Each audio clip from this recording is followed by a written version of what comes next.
राजनीति का मतलब गाली होता है, चीटर होता है। मैं चीटर नहीं हूँ। मेरे को भी लगातार धमकियाँ मिली हैं। मैंने यहाँ पटना से लेकर दिल्ली तक कहाँ नहीं आवाज उठाया, लेकिन सुरक्षा के नाम पे जीरो।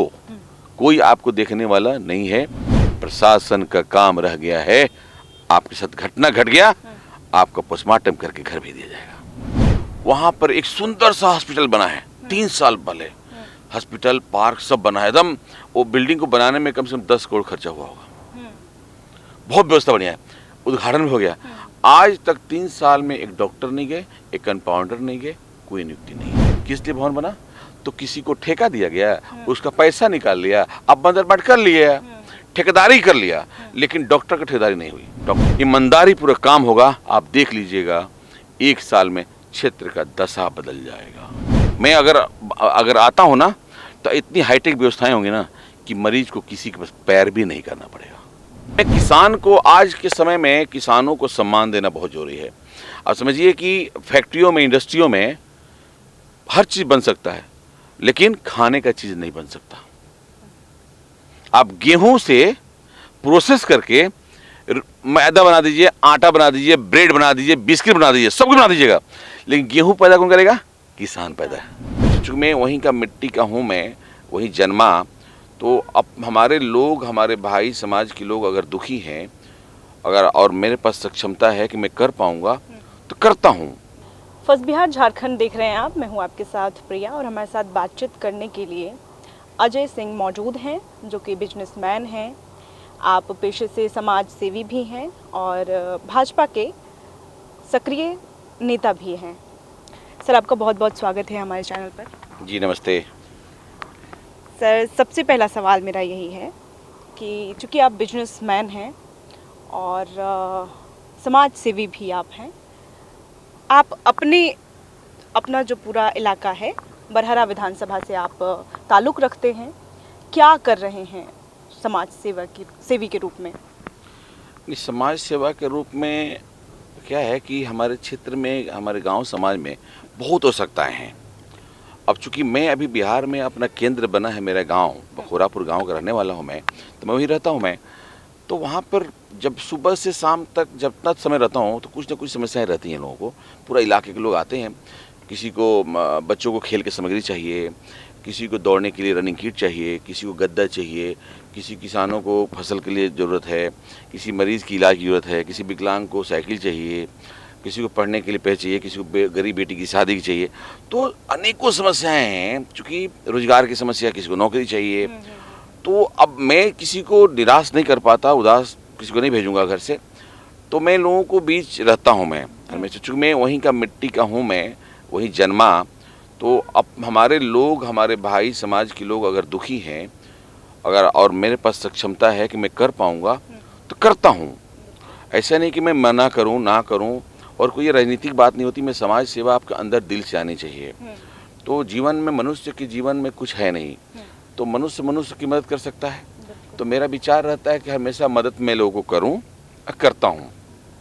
लगातार समाज में डिमांड आती है, वो करते रहते हैं। अभी तक हमने बच्चों खेल के क्षेत्र में अगर देखेंगे, तो कम से कम बरहरा विधानसभा और आरा तरफ भी, विधानसभा इसलिए बोलता हूँ मैं चूँकि भोजपुर बड़ा जिला है, जगह है, तो सभी को तो पूरा करना संभव नहीं है। कोई बैरियर तो बनाना पड़ेगा, कोई एरिया बैरियर करना पड़ेगा, नहीं तो पूरे भारतवर्ष में कहाँ से संभव है।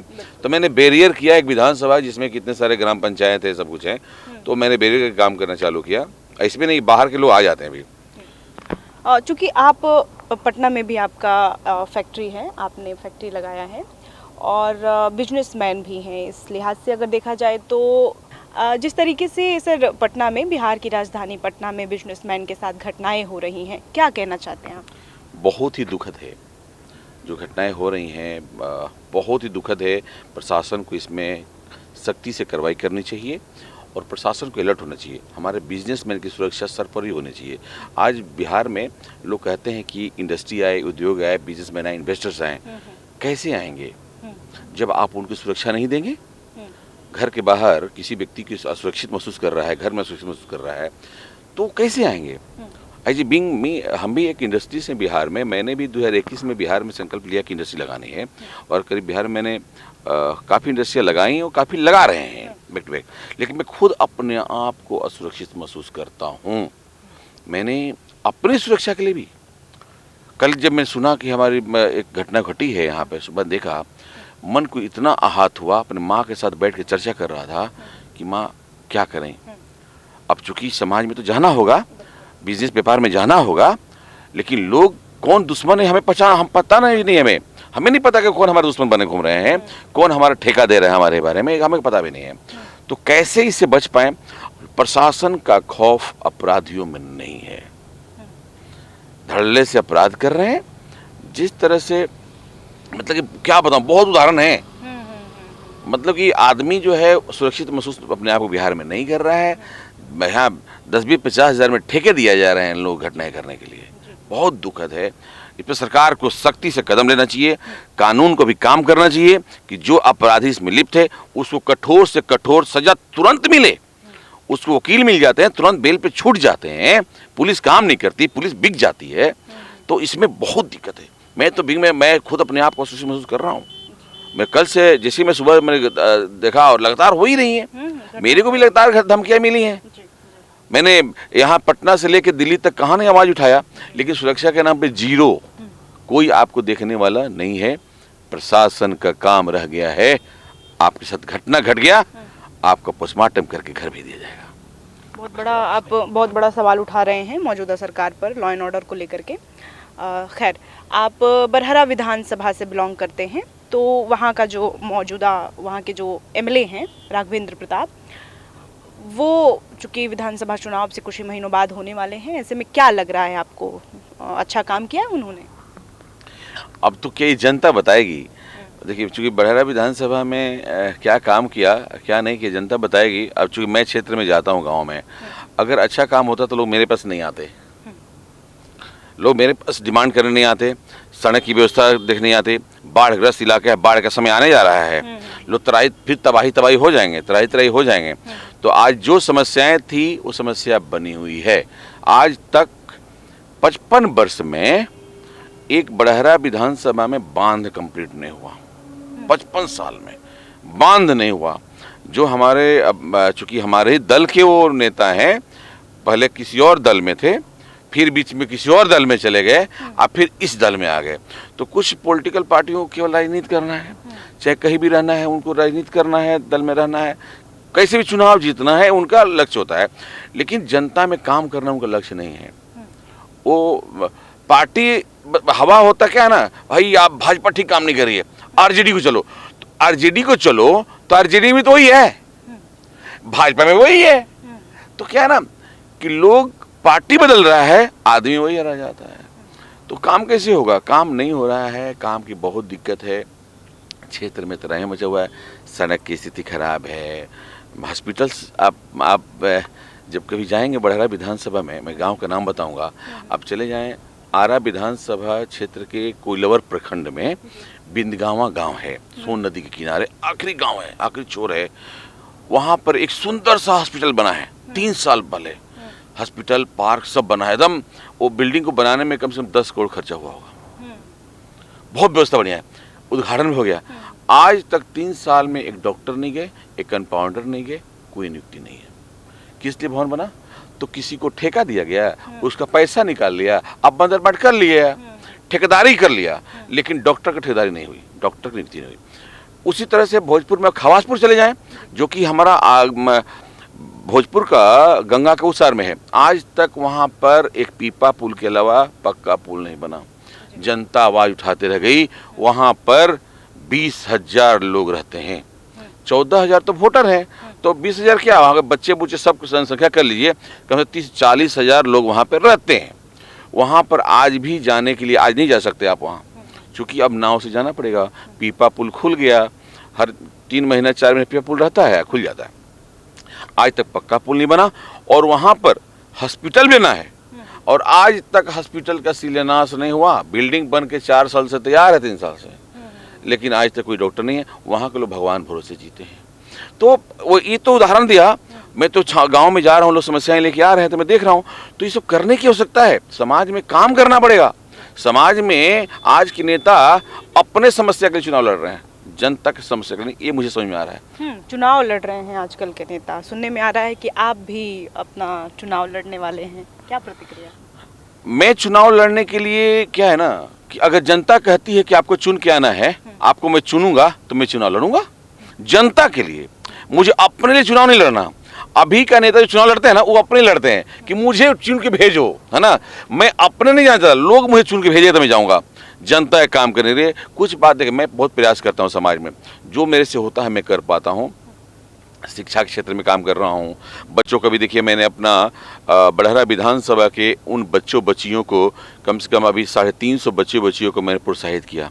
सभी के 2100 रुपया दिया, बुक दिया, किताब दिया, सम्मान दिया और आगे पढ़ने के लिए बोला कि जब भी सर्टिफिकेट दिया कि आगे पढ़ने में दिक्कत होगी तो मैं तुम्हें मदद करूंगा।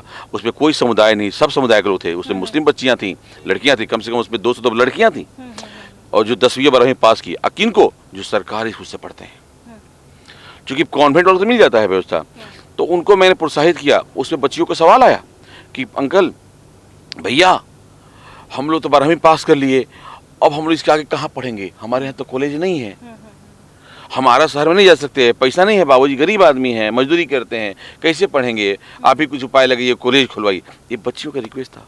उसमें कितनी दर्द भरी बात है, पढ़ना चाहती हैं, बोल रही हैं बच्चियाँ कि अब तो हम लोग पापा बाबूजी लोग शादी कर देंगे, हम लोग पढ़ने का मन भी है लेकिन शादी कर देंगे, अब तो कुछ आगे जगह ही नहीं है पढ़ने के लिए। तो अब वैसे लोग काम करके हो सकता है ना। आज मतलब कि उस क्षेत्र में एक भी डिग्री कॉलेज नहीं है, एक भी महिला कॉलेज नहीं है, महिलाओं का स्कूल अलग से भी नहीं, वही था, बंद हो गया। तो इस पर काम करने मैंने भरोसा दिलाया कि मैं 1 साल में एक महिला कॉलेज बना दूंगा। ज़मीन का चयन जारू है, मेरा बीसी साहब से बात कर लिया मैंने। तो समस्या जो आती है तो निदान करते हैं। शिक्षा के क्षेत्र में हम काम कर रहे हैं, खेल के क्षेत्र में हमारा बड़हरा विधानसभा खेल मर गया था, डेड हो गया था। हमने खेल को चालू किया, टूर्नामेंट चालू करना। आज कम से कम बड़हरा विधानसभा के बच्चों के जिस गांव में जाएंगे उस गांव में मेरे बच्चे हमारे क्रिकेट सामग्री से खेल रहे हैं। और भी मैं बांटता नहीं हूँ, लिस्ट आता, आवेदन आता है, एक साथ 20-25 लड़कों को टीम बना के लिस्ट आता है, नाम साइज के साथ कस्टमाइज करके मंगा कर उनको देता हूँ, इसलिए कि खेलो। किसान को आज के समय में किसानों को सम्मान देना बहुत जरूरी है। अब समझिए कि फैक्ट्रियों में, इंडस्ट्रियों में हर चीज़ बन सकता है, लेकिन खाने का चीज़ नहीं बन सकता। आप गेहूं से प्रोसेस करके मैदा बना दीजिए, आटा बना दीजिए, ब्रेड बना दीजिए, बिस्किट बना दीजिए, सब कुछ बना दीजिएगा, लेकिन गेहूं पैदा कौन करेगा? किसान पैदा। चावल कौन पैदा करेगा? किसान पैदा करेगा। खाने का जो कोई भी चीज़ किसान पैदा करेगा। प्रोसेसिंग यूनिट लगा करके आप महंगे महंगे दामों बेच सकते हैं, लेकिन रॉ मटेरियल किसान बनाएगा। वो किसान दुखी है, उसको अच्छा मूल्य नहीं मिल रहा है, किसान की व्यवस्था नहीं है। चूँकि सर आप सभी मुद्दों को लेकर के, जहाँ तक अभी मैं समझ पाई हूँ, सभी मुद्दों को लेकर के आप बहुत अच्छे से काम कर रहे हैं, प्रयासरत हैं आप कि सब कुछ अच्छा हो।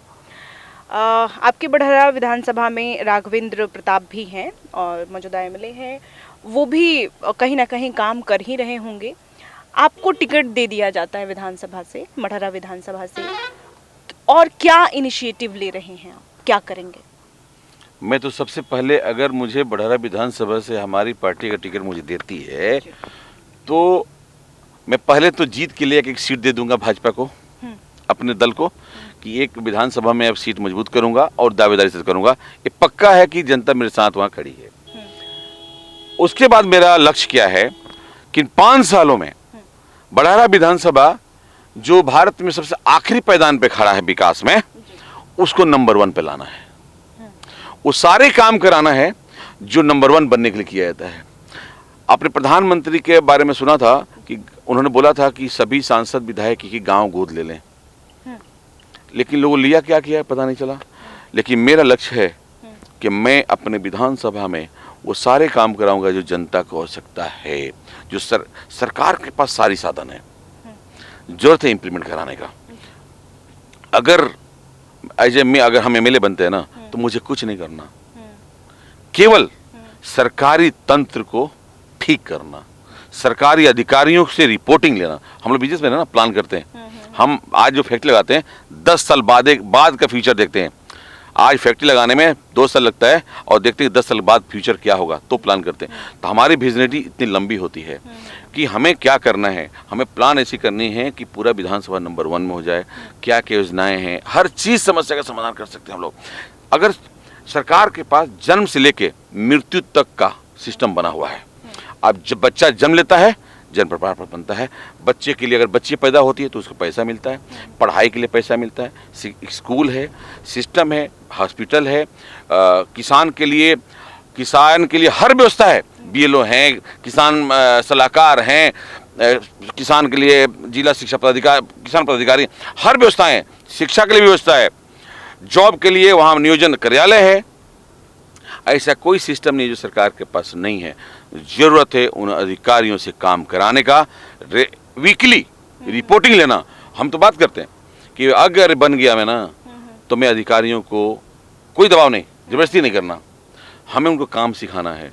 पहले उनसे पूछना है, मीटिंग करनी है कि आप सभी व्यक्ति को जब जॉब मिला था तो आपको जॉब सिखाई गई हुई क्या रे बताया गया होगा कि आपकी जॉब रिस्पॉन्सिबिलिटी क्या है, क्या आप अपने कार्य का सही निर्वहन कर रहे हैं।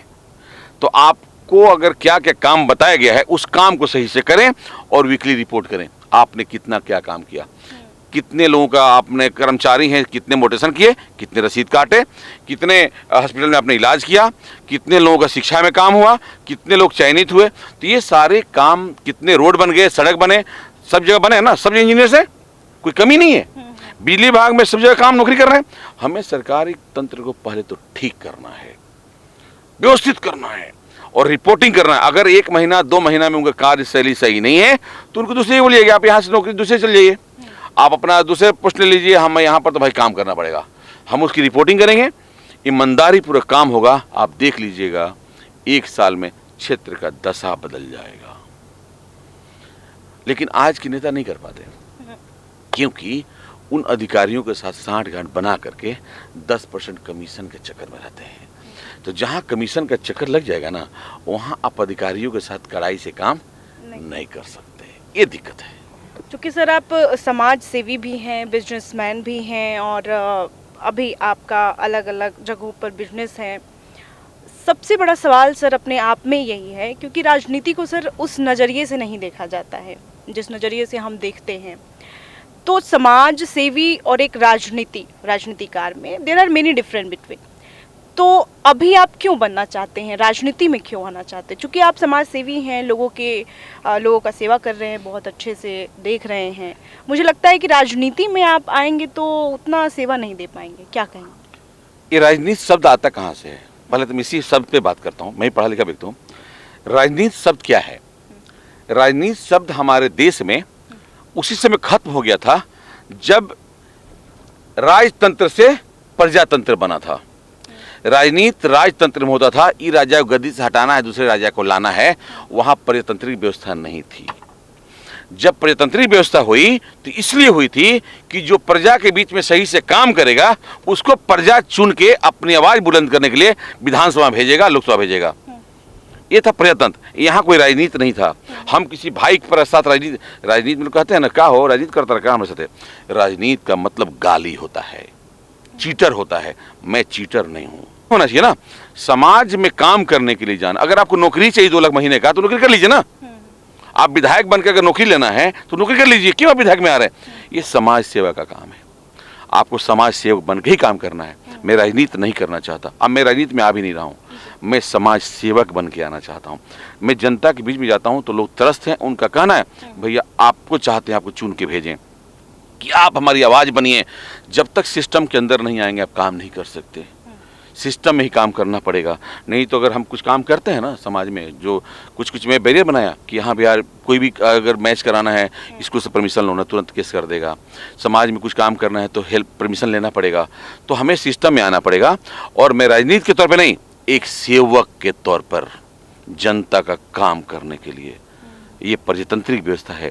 प्रजा को अधिकार है हर 5 साल में चुनने का, राजा चेंज करने का, अपने क्षेत्र के सेवक को चेंज करने का। मैं उस उद्देश्य से काम कर रहा हूँ, राजनीति नहीं कर रहा। सर बड़हरा विधानसभा की हम बात करें तो नीतीश कुमार कहते हैं कि आप अगर कोई भी जगह पर आप चले जाइए, रोड से चले जाइए, 5 घंटा में आप बिहार के किसी भी गांव में पहुंच सकते हैं। आपके गांव की अभी भी स्थिति दयनीय है। लोग अस्पताल ले जाने के लिए खाट से कभी कभी लाद कर मरीजों को लेके जाया जा सकता है। सपोज दैट अगर आप बनते हैं वहाँ के एमएलए, क्या कदम उठाएंगे इसको लेकर? देखिए हमारे गांव तो ठीक हो गया क्योंकि मैंने रोड से रास्ता बनवाया, लेकिन गांव के सुदूर इलाके में अभी हालात ऐसे हैं। हमें जरूरत है आखिरी पैदान तक पहुंचने का, हमें जरूरत है उस गांव का पहला नजरिया देखने का कि जो हमारा जो विधानसभा जो सबसे लास्ट गांव होगा ना, मैं उसका पहला गांव बोलूं, वहां से व्यवस्था चालू करूं तो व्यवस्था ठीक होगा। हमें व्यवस्था ठीक करने की बहुत जरूरत है। हाँ, काम बहुत हुआ है, बहुत विकास से काम हुआ है। ये 15-20 सालों में बहुत काम हुआ है, मैं नहीं कहूँ काम नहीं हुआ है।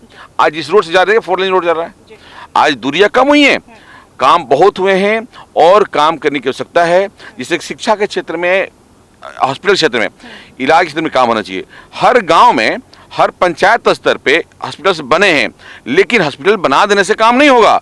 वहां पे डॉक्टर्स की व्यवस्था होनी, वहां पे डॉक्टर्स की कॉलोनी बनाइए कि डॉक्टर्स वहां रहें। मैं आपके माध्यम से सरकार को, स्वास्थ्य विभाग को आइडियाज देता हूं, अगर उनको अच्छा लगे तो उस पर इम्प्लीमेंट करें, सॉफ्टवेयर बनाएं। हमारे बिहार में एक बहुत बड़ी समस्या है, किसी गांव में किसी व्यक्ति को इलाज करानी है, तबीयत खराब हो गया तो सोचता है कि मैं कहाँ जाऊँ सबसे पहले। तो जब वो आगे निकलते हैं, जाते हैं हॉस्पिटल, जाते हैं तो हॉस्पिटल में कोई जगह नहीं मिलता, क्या बेड नहीं है, हमें यहाँ एडमिट नहीं लेंगे, बाहर से तिरस्कार करके भगा देते हैं, यहाँ जाओ वहाँ जाओ वहाँ जाओ, भगाते हैं।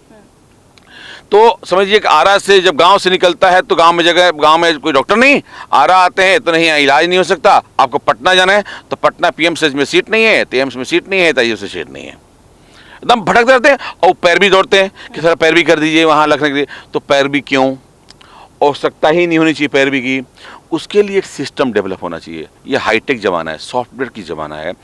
आप सरकार को चाहिए, मैं बताऊंगा सरकार को, बोलना चाहूँगा कि आपको हर सरकार में एक सॉफ्टवेयर डिजाइन करे, सारे हॉस्पिटल को एक सॉफ्टवेयर में रख दे, एक डिजाइन पर, एक सिस्टम में ले आवे कि ये आप अगर बखोरापुर गांव का हॉस्पिटल से अगर लॉगिंग करें तो उसको पता चला कि इस बीमारी के लिए इलाज कराने आया है, हमारे पास साधन नहीं है, तो कहाँ पे सीट खाली है, कहाँ डॉक्टर मौजूद है, वहाँ डायरेक्ट उसको भेजे, वहीं रजिस्ट्रेशन करे, वहाँ से कागज दे कि आप डायरेक्ट यहाँ से इस जगह पे चले जाइए, चाहे दरभंगा हो, चाहे पटना हो, चाहे पूर्णिया हो, चाहे कहीं भी हो। उसको पता होना चाहिए मुझे जाना कहाँ है, उसको पता ही नहीं कि मुझे जाना कहाँ है, और पैर भी में दौड़ रहा है। तो हर गांव में आप बड़े बड़े हॉस्पिटल बना रहे हैं, हेलीकॉप्टर ऊपर तो उतारेंगे, लेकिन मरीज जाएगा कहाँ? मरीज को जाने के लिए सिस्टम बताना होगा, तो सिस्टम बन सकता है। उसके लिए हाईटेक दिमाग चाहिए और सॉफ्टवेयर डिजाइन करना है। करोड़ों लोग खर्च करते हैं, ज़्यादा नहीं, हमें लगता है कि 50-60 लाख रुपए खर्च कर दे, सॉफ्टवेयर डिजाइन कर दे और हर गांव को नेट से जोड़ दे, हर को इंटरनेट से जोड़ दे, और हर जगह एक ही लॉगिंग सिस्टम होगा सरकारी तंत्र में, तो वहीं से पता होगा कि कहाँ पे बेड खाली है, कहाँ बेड खाली नहीं है, वहीं से रजिस्ट्रेशन करेगा। तो लोग आज फ्लाइट की टिकट बुक करते हैं, यहाँ से बुक करते हैं, बॉम्बे में दिखता है, ऑनलाइन है ना, रेलवे की टिकट ऑनलाइन है ना। तो हमें वो व्यवस्था करनी होगी ठीक करने के लिए। मैं अगर आता हूँ ना, तो इतनी हाईटेक व्यवस्थाएं होंगी ना कि मरीज को किसी के पास पैर भी नहीं करना पड़ेगा, चूंकि वो सारे सिस्टम से काम करेंगे। तो ऐसा व्यवस्था करना पड़ेगा, सिस्टम में समाज में काम करना है। अभी ज़रूरत है ऐसे लोगों को आने का कि सिस्टम में काम कर पाए। हम इंडस्ट्री चलाते हैं ना, बनाते हैं ना, इतना फास्ट काम करते हैं तभी ग्रो ही कर पाते हैं। और क्षेत्र में, हमारे बड़हरा क्षेत्र में तो बहुत काम करना पड़ेगा, क्योंकि बहुत दिक्कत है, रोजगार की दिक्कत है, किसानों की समस्या है। मैंने बहुत सोच रखा है, दिमाग में बहुत सोच रखा है। अभी इससे कि आप हम चल रहे हैं तो बीच में कोइलवर ब्रिज मिलेगा, कोइलवर नदी से, कोइलवर से लेके और गंगा किनार तक जो गांव कुछ है, बाएं से बाढ़ में डूब जाते हैं, और हमारे गांव में गंगा किनारे बाढ़ में डूब जाते हैं, बांध नहीं, हमारा तो पूरी गांव डूब जाता है। तो इधर में अभी 2 दिन पहले गया था तो लोग बोला कि बांध से इधर पानी नहीं आता, इधर में डूब जाते हैं। तो क्या जरूरत नहीं है क्या? हमने जब लंदन गए थेम्स रिवर देखा, तो थेम्स रिवर के किनारे किनारे पूरा बाढ़ बना हुआ है समुद्र तक, है ना। तो हम पूरी दीवार बना सकते हैं, बाढ़ बना सकते हैं, जमीन का 10 फीट का, 15 फीट का दीवार बना करके पूरा यहाँ से उधर ट्रेवलिंग बना दीजिए कि नदी के किनारे किनारे सब गांव बाहर होना चाहिए नदी से, और वहाँ पे जहाँ तहाँ बीच में चेकडैम लगाइए कि पानी की उपयोगिता हो जाए खेती के लिए। और कोई गाँव में प्रभावित क्यों होगा? उससे बोटिंग हो सकती है, नाव चल सकता है, बहुत चीज़ें हो सकती हैं, उसको इम्प्लीमेंट कराना पड़ेगा। हमने सोचा है कि बहुत सारा काम कराना पड़ेगा मुझे। अब सरकार के पास पैसा की कमी नहीं है, हमारे जनप्रतिनिधि अगर क्षेत्र का डीपीआर बना के, डिटेल बना के, प्लानिंग बना करके अगर सरकार को सौंपते हैं तो सरकार उसको पैसा देने के लिए पीछे नहीं हटता। आपको विजन बताना पड़ेगा कि हमें करना क्या है।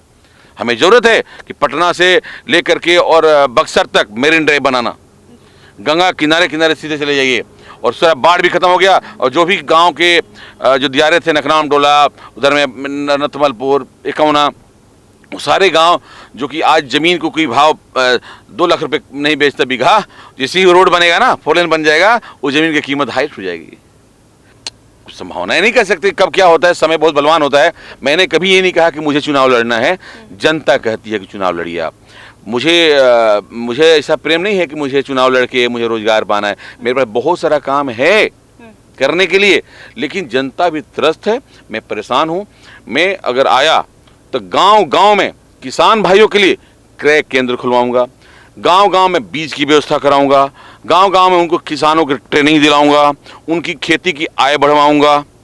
अभी व्यवस्था है, हमारे कृषि विज्ञान केंद्र है, कृषि विज्ञान केंद्र, वहाँ वैज्ञानिक हैं। क्या वो वैज्ञानिक जा करके पंचायतों में ट्रेनिंग देते हैं किसानों को? नहीं देते, केवल फाइलों में देते हैं। बीज समस्या नहीं मिल रहा है। हमने भी किसान सम्मान कराया, सम्मान समारोह, और उसमें डिस्कशन था। सम्मान क्या, सम्मान के साथ जरूरत था किसान भाइयों से समझना कि आखिर आपकी आय की कमी कहाँ हो रही है, कहाँ दिक्कत है। आपके गेहूं से प्रोसेसिंग करके हम मैदा बना करके करोड़ कमा रहे हैं, और आप गेहूं बना करके गरीबी रेखा में जा रहे हैं। और किसान भाई कहाँ हैं? अगर किसी भी किसान के घर में बच्चा पढ़ाई करता है, उसको कर्ज लेना पड़ता है। अगर बेटी की शादी है तो जमीन का टुकड़ा बेचना पड़ता है। क्यों बेचना पड़ता है?